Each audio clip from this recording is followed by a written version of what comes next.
7 de la mañana con 19 minutos, continuamos con más información política. En este caso nos acompaña Daniel Figalo, ministro de Justicia, ¿no es cierto? Ya estábamos con el ministro de Educación.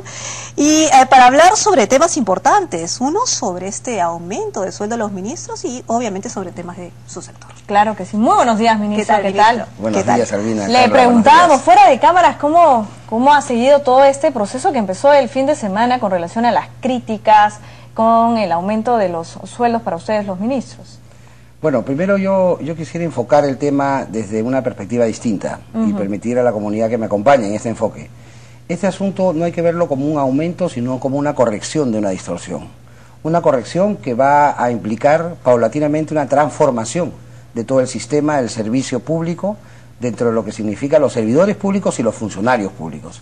Entonces ese es un asunto que estaba postergado desde el año 2006 y que requería una modificación y que requerirá además el acompañamiento de modificaciones mucho más intensas que también están propuestas a lo largo de 5 años. Ministro, pero nadie creo que critica el tema de la reforma del Estado y esto implica sueldos definitivamente, sobre todo si está en el marco de una ley que se llama Servir, ¿no es cierto? Porque no estamos hablando solamente de los ministros, sino de varios funcionarios al interior del Estado. Sin embargo, muchos han mencionado que había que hacer un comparativo entre los sueldos a nivel Latinoamérica de los ministros, pero también un comparativo de los sueldos mínimos, ¿no es cierto? Y ahí salimos perdiendo. Entonces, otros sectores también no dirían lo mismo. Primero ven la parte alta burocrática y nosotros ¿qué? Bueno, es muy importante hacer toda una transformación, sobre todo en el servicio público, que es de cara, ¿no es cierto?, a todo el servicio decidido a transformar situaciones frente a nuestra comunidad. Y tiene que haber modificaciones. Pero necesitamos, digamos, modificar también y atraer y retener talentos vinculados con una gran parte de la maquinaria que provoca precisamente transformaciones intensas en las políticas públicas. ¿Y qué parte de la maquinaria es esta? La parte de los ministros, la parte de los altos funcionarios, directores generales, la parte de los secretarios generales, la parte de los directores que no son secretarios generales, que ha producido también una norma que salió el sábado, una transformación y una posibilidad también de incrementar esos ingresos para atraer nuevos talentos. Yo le puedo contar el caso de mi ministerio. En el caso de mi ministerio tenemos problemas precisamente para retener talentos que tienen incluso grandes capacidades, que han invertido, gente joven, que ha invertido su ingreso, su patrimonio familiar o lo que han ido ahorrando para pedir créditos, por ejemplo, y no se les puede retener. Y se van a organismos internacionales incluso, ganan concursos muy meritorios y se van. Entonces, yo creo que esta es una medida muy integral que impacta en una parte de la maquinaria que nos va a permitir a nosotros lograr objetivos concretos. ¿Y por qué también la falta de transparencia? Porque usted lo mencionaba, ¿no? Pero lo hemos hecho a nivel transparente, pero tomar esa decisión un sábado de la tarde como que crea suspicacias, ¿no es cierto? Sobre todo porque, ¿por qué no una adecuada política de información? Reestructuración, ¿no es cierto?, en el aparato estatal, con aumento de sueldos para todos, pero ¿por qué no ser realmente transparente con el tema? Bien. ¿Por qué no la explicación pública? Muy bien, me parece muy oportuna esa atingencia, Carla, ¿no? El asunto no es que sea un problema de transparencia. Fíjese, orientémoslo también así. La publicación del decreto, que ha sido el día sábado, porque esto se aprobó en el Consejo de Ministros el día viernes, luego de una evaluación también en torno a la constitucionalidad, a la legalidad, a las comparaciones también, ¿no es cierto?, a la necesidad de acercarse un poco y romper la brecha relacionada con el mercado privado. Este análisis culmina con una decisión del Consejo de Ministros el día viernes y al día siguiente se publica, pero se publica todo. En este caso, por ejemplo, no debe haber sospechas porque la transparencia de este gobierno permite saber exactamente cuánto ganan y por qué. Sean los ministros, sean los funcionarios que en transparencia están, digamos, colocados. No hay planillas de PNUD, planillas administradas por otros, digamos, organismos o elementos que no pueden, digamos, considerarse para poder determinar cuánto gana una persona. Ministro, y hablando de transparencia, ¿cuánto usted ganaba antes de llegar al ministerio? Antes de llegar al ministerio, ¿cuánto era su sueldo en promedio? Bueno, es una cuestión privada, pero yo lo puedo decir. Yo ganaba por consultoría cerca de 30.000. Cerca de 30.000, tenía un contrato de consultoría con la Contraloría, tenía otros contratos porque trabajaba en un estudio. Pero tenía que hacer varios, digamos, sí, claro, yo realizaba varios trabajos. Porque claro, se menciona un poco la fuga de talentos. Bueno, nos imaginamos que en ese momento pues usted era una persona con muchas expectativas, que era un talento, pero que de pronto también inconforme con los salarios que recibía. Y también se habla mucho sobre la brecha que hay, ¿no?, entre este nuevo sueldo con los que vienen por debajo y que es mucho menor. Sí, bueno, hay una brecha muy importante con el sector privado, pero en efecto el caso del sector público tiene dos componentes, ¿no? Un componente sí remunerativo, sin duda, y el otro componente es un componente de lealtad y vocación de servicio. Cuando yo he trabajado mucho tiempo también en el sector público, en el Tribunal Constitucional, luego decidí salir al sector privado. Porque usted aceptó ser ministro y viceministro, digámoslo así, sí, sabiendo cuál era el sueldo, claro que ¿no es cierto? Sí, claro que sí. Es que, fíjese, yo creo que no hay que enfocar esto como un aumento que nosotros nos hemos dado. Es el sistema. Nosotros podemos salir mañana. Nosotros estamos sujetos a una, digamos, escrutinio de la comunidad y también del propio presidente y el premier. Entonces nosotros podemos salir mañana. Será el próximo ministro también que recibirá ese ingreso, que podrán tal vez el presidente realizar, digamos, en un amplio panorama la posibilidad de escoger y poder convencer a aquellos que, claro, tienen un proyecto y podrán venir. Pero siempre va a ser impopular esa decisión. Siempre. ¿Qué hacer en su sector, por ejemplo, con las personas que todavía están pidiendo un aumento? Muy buena pregunta. ¿Por qué? Porque me permite aproximarme a esta política de transformación del sector público. La ley Servir permite transformar todo lo que significa los ingresos y la meritocracia y el proceso de ascensos y carrera.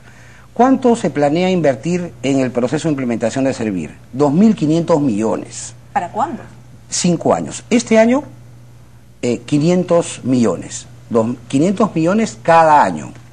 Entonces, 500 millones van a servir para precisamente transformar los sectores e implementar la ley Servir, que significará aumento de remuneraciones y también aumento de ingresos y también un sistema de carrera mucho más adecuado. Nuestro sector, justicia, está abocado a ingresar este año de todas maneras a Servir.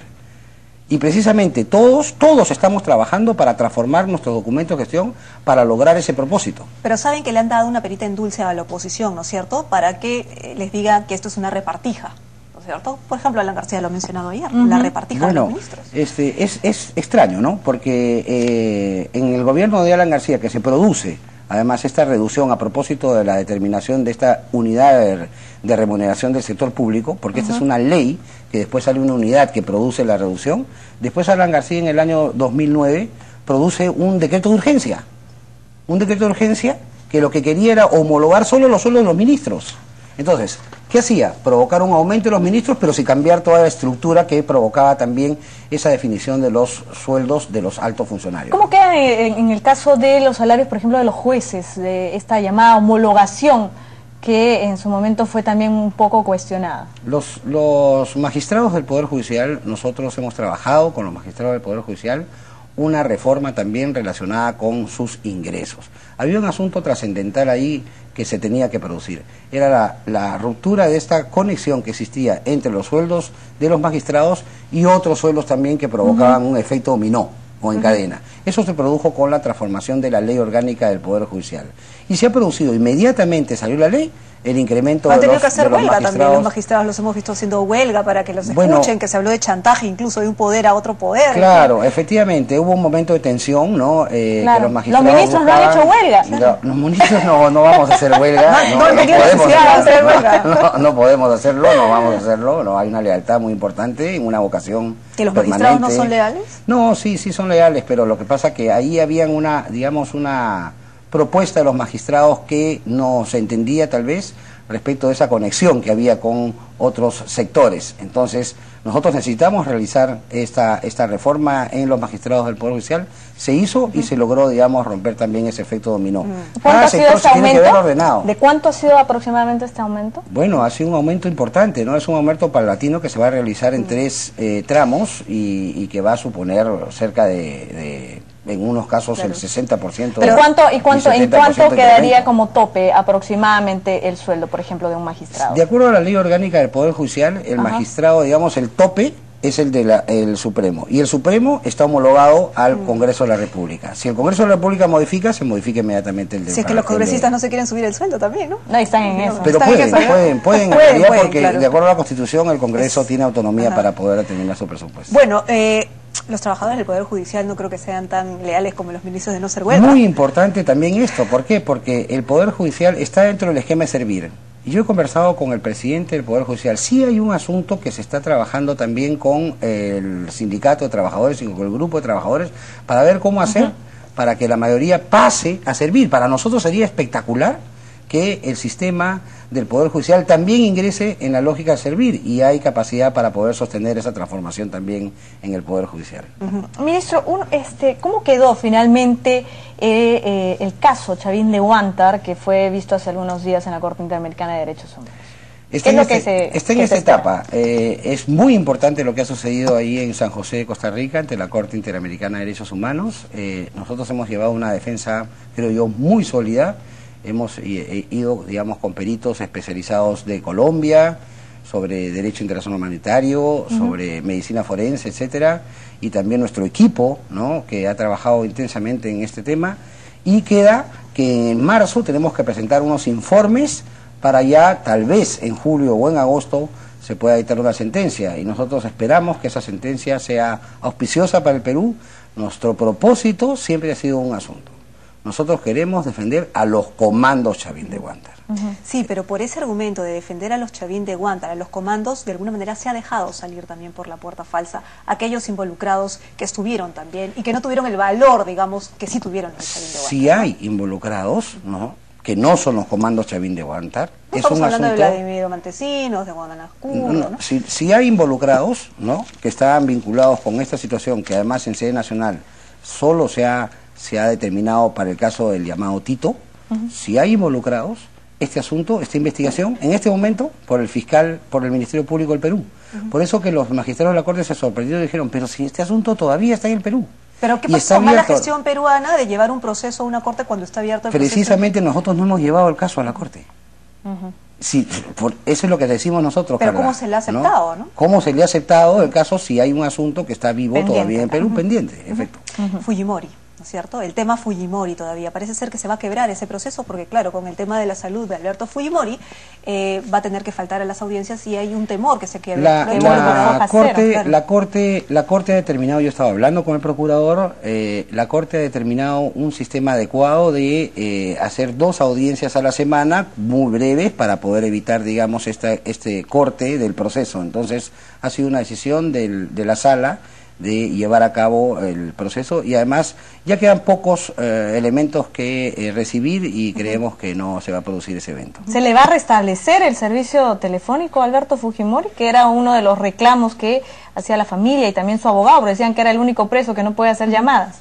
No es así. El presidente del INPE ha determinado el retiro del teléfono, que es una potestad que tiene el INPE. Esos teléfonos no son en realidad teléfonos públicos. El teléfono público es el que podemos usar cualquiera, ¿no? Es un teléfono que puede poner el Instituto Nacional Penitenciario para el uso de los internos. Ahora, el interno Fujimori tiene todo el derecho de poder comunicarse, por ejemplo, con su familia periódicamente, con cualquier abogado, por ejemplo, o cuando hay problemas de salud también se puede comunicar. Esa habilitación existe, lo que pasa es que está regulada.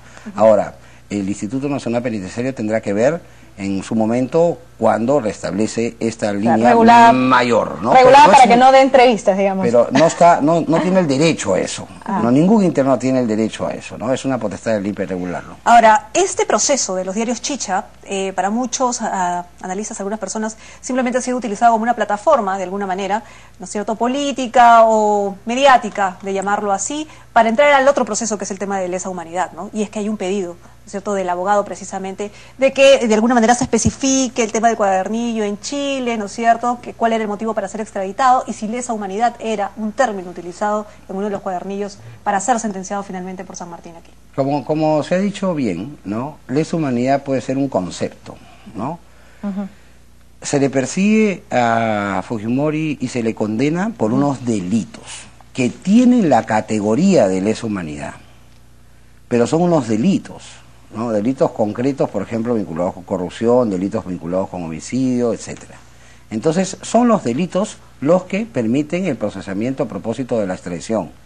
Ahora, la atribución de la calidad de ese delito como atentado contra la lesa humanidad no es un asunto que se pueda ver a propósito de... Pero este pedido, digamos, ¿es válido del abogado, del nuevo abogado? Yo no creo que... ¿Va a tener asidero? Yo no creo que tenga asidero, hay que esperar, ¿no es cierto?, la resolución de la justicia chilena, pero yo no creo que tenga asidero ese elemento, porque si no estaría interviniendo en la jurisdicción de otro país, respecto de la calificación, ¿no es cierto?, de cuál es el componente que tiene el delito por el cual fue procesado, ¿no? Y otra de las preocupaciones, ¿no es cierto?, que lo hemos dejado un poquito abandonado por el tema de la coyuntura, ¿no?, el hermano del presidente, la hermanísima, Amparo Humala. ¿Cómo va su proceso?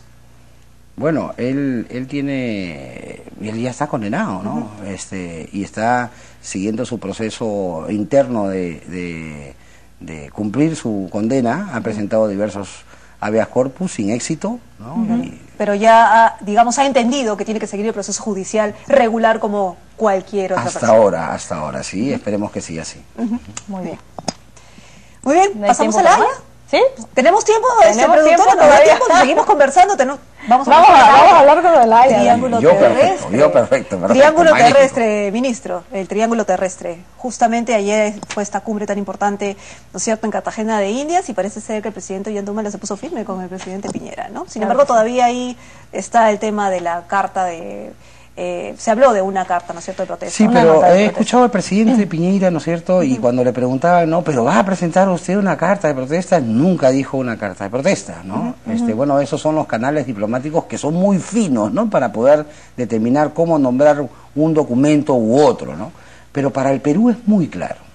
Hay un tratado, el Tratado del 29, hay toda una comisión de delimitación. Ahora, pero ¿qué es lo que pudo haber quedado pendiente para que el presidente Piñera tenga este discurso que parece muchas veces ambiguo y él tenga como carta abierta para poder siquiera soslayar la idea de una nota de protesta? Nada, en realidad. ¿Qué es? ¿Una metida de pata, como se llama? En nuestra opinión es nada. Lo que pasa es que hay una clarísima determinación de los límites marítimos que ha sido determinado por la Corte Internacional. ¿Por qué jugar a la ambigüedad entonces? ¿Eso es lo que está buscando Chile?